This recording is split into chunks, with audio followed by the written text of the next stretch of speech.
इधर देखियो जी, एक मिनट इतने खड़ जाओ, इधर ही। पांचों राज्यों में चुनाव है और कांग्रेस के कदम आगे हैं। मजबूती से कांग्रेस पार्टी चुनाव लड़ रही है और लगता है कि पांचों राज्यों में कांग्रेस की सत्ता है। तो जिस हरियाणा में भी चुनाव कब आने वाले हैं, तो उसको लेकर कांग्रेस पार्टी क्या कर रही है? कांग्रेस पार्टी मेहनत कर रही है और कांग्रेस पार्टी हर जिले में जा रही है। हर जगह हम अपने कार्यक्रम कर रहे हैं, डोर टू डोर भी कर रहे हैं, जनसभाएं भी कर रहे हैं, नुक्कड़ सभाएं भी कर रहे हैं, प्रेस कॉन्फ्रेंस भी कर रहे हैं। हम लोगों के बीच में है। जिस तरह से बीजेपी विकास के बड़े बड़े दावे करती है, उसको लेकर क्या कहेंगे सर आप? हाँ, बीजेपी ने विकास तो किया ही है प्रदेश का। पहले 75,000 करोड़ का कर्ज था, हरियाणा पे 4.25 लाख करोड़ का कर्ज है। ये विकास ही तो है। लोगों पे कर्ज चढ़ा दिया। लोगों को ये समझना चाहिए कि बीजेपी ने 9 वर्ष के राज में कर्ज चढ़ाया है हरियाणा के ऊपर। ये उनका विकास है। बेरोजगारी दी है, भ्रष्टाचार दिया है हरियाणा को, गरीबी दी है हरियाणा को, मजदूर को काम नहीं है हरियाणा में। हमारी जो महिलाएं हैं उनकी रसोई का संतुलन बिगड़ गया है। ये काम किया है भाजपा ने, उनकी सरकार ने। और दूसरा काम व्यापारियों का ढूंढ लिया कि प्लाट बेचने शुरू कर दिए। उद्योग लगाने के लिए सरकार काम देती है कि आपको रिजर्व प्राइस पे प्लाट देंगे। युवा भी उसकी तरफ आता है, व्यापारी भी उसकी तरफ आता है। और वो व्यापार करके लोगों को रोजगार तो तभी मिलेगा ना जब व्यापार को बढ़ावा मिलेगा। आप तो प्लाट बेचने का काम शुरू कर दिया आपने। रेजिडेंशियल के लिए भी आपने प्लाट बेचने शुरू कर दिए। हरियाणा की 50% जनता ऐसी है जो अपने पैसे से प्लाट नहीं खरीद सकती और उसको भी बेचना शुरू कर दिया, उसकी भी बोली लगवानी शुरू कर दी। खट्टर साहब तो व्यापारी हैं। भाजपा की सरकार तो व्यापारी का काम करती है। जन सेवा में उनका कोई विश्वास नहीं है। प्लाट बेचना तो प्राइवेट लोगों का काम है, सरकार का काम है। मैं वही तो कह रहा हूँ, सरकार प्रॉपर्टी डीलर हो गई है। मुझे बड़ा अचंभा है इस बात का। और खट्टर जी मतलब खुश होते हैं इस बात के कि रुपये कमा रहे हैं। मैं इस बात का कड़ा विरोध करता हूँ कि 2 महीने का बिजली का बिल आता था, वो 1 महीने का कर दिया। उसको दोबारा से भी 2 महीने का करना चाहिए। उसमें भी लोगों के साथ न्याय नहीं हो रहा। बहुत सी शिकायतें ऐसी हैं जिनके बिजली के बिल अनाप शनाप आ रहे हैं। वो तो सारा काम जनता के विरुद्ध कर रहे हैं।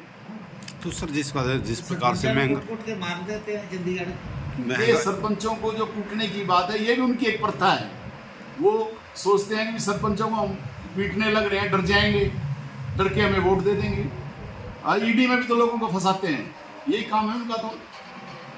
तो सर जिस प्रकार से महंगाई ने मार रखी है आम आदमी के ऊपर, तो उसको लेकर सर क्या कहेंगे?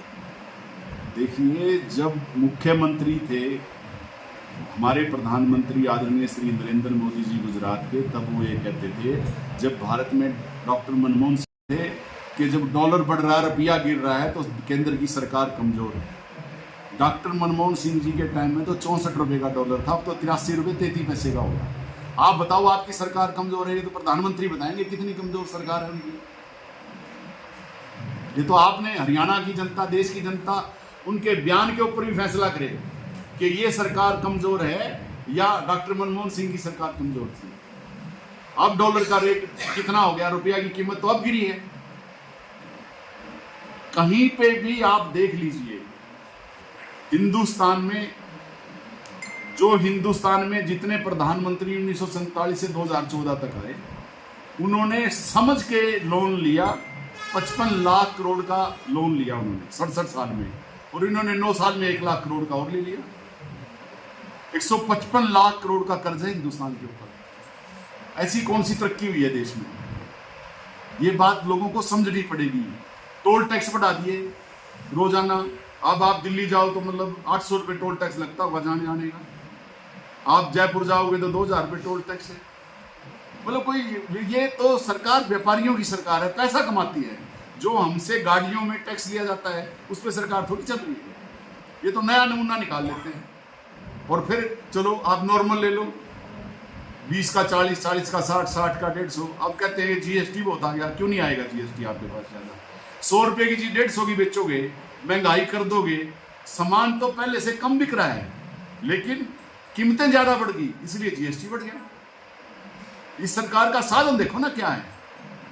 तो ये सरकार, भाजपा की जो सरकार है, जातिवाद में विश्वास रखती है, धर्म में विश्वास रखती है, लोगों को लड़ाने में विश्वास रखती है, काम करने में भाजपा की सरकार का ना देश में ना हरियाणा में कोई मन नहीं है काम करने का। तो पेवा से कौन उम्मीदवार होगा सर? पेवा से उम्मीदवार कांग्रेस पार्टी फैसला करेगी, कांग्रेस हाईकमान फैसला करेगा। हमारी तरफ से रणदीप सुरजेवाला जी के साथ सबसे ज़्यादा बेहतरीन काम पेवा में करने वाला अमन चीमा है। हम इसके लिए लड़ाई लड़ेंगे और हम चाहते हैं कि ये यहाँ से चुनाव लड़े।